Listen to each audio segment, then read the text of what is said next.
For today's video, papakita ko sa inyo na hindi ka na dapat maglaro ng Super Ace Geely. Lipat ka na dito sa Fortune Gems 3. Makikita nyo yung date niyan, January 1, 2026. Ito, late ko lang na screen record pero maganda to, abangan nyo.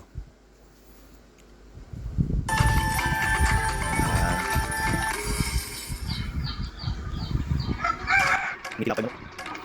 Ang puhunan dito ay 6 pesos. Pakita ko sa inyo sa huling part ng video. 60 pesos ang puhunan. 60.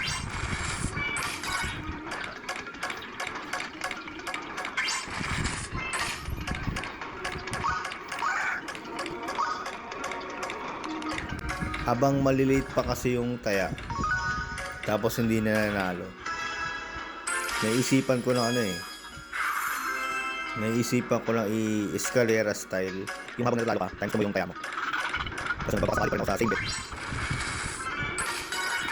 Hindi mo ganda pa naman. Screen record din ah. Yun, ganda. Uy, times 2 pa.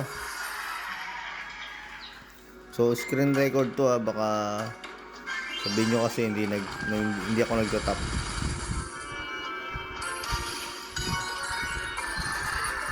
Hindi lang benta sa bet.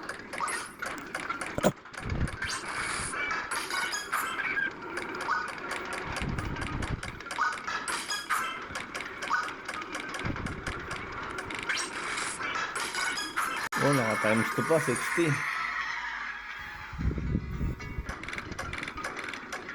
So, let's go na 100 pesos tayo balance natin. Tingnan natin kung kapal.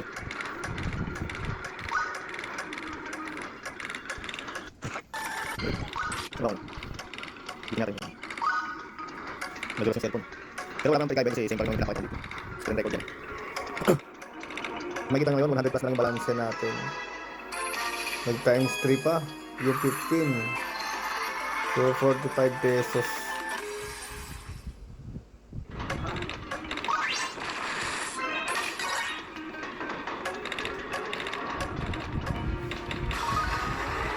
$15 mo, 15. Times 2 lang.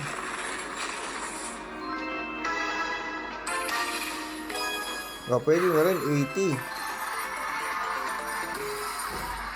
Kaya medyo gumaganda, tumataas na yung balance natin.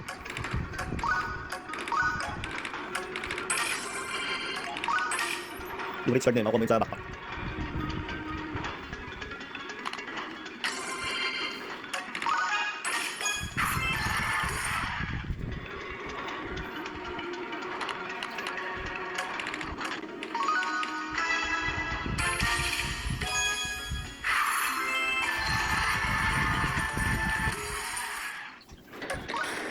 $15 sana.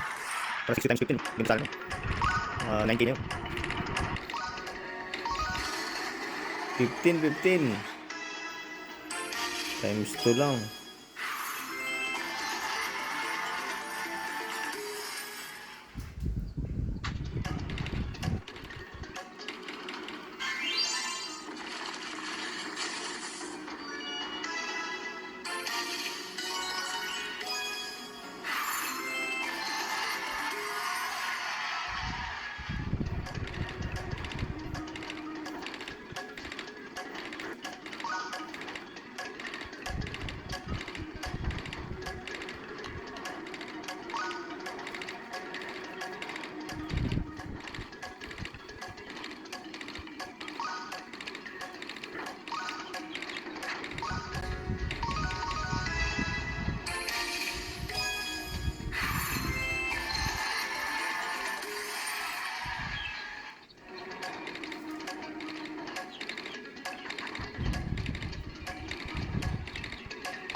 So yan, makikita nyo yan.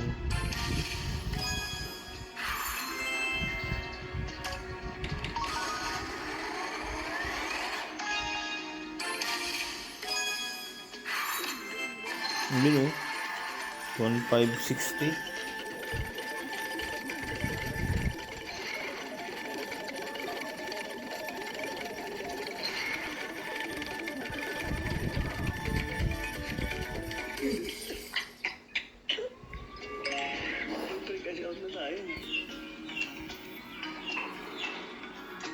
So ngayon, pakita natin na nakasout na natin yan.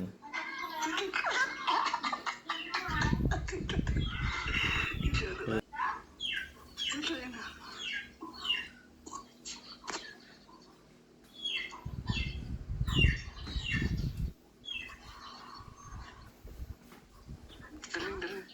1628.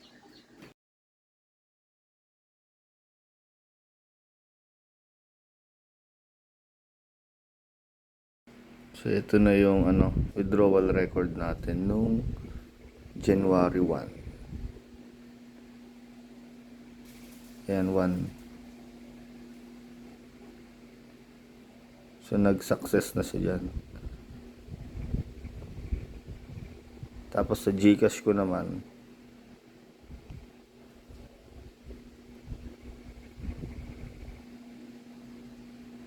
ito na yun, oh.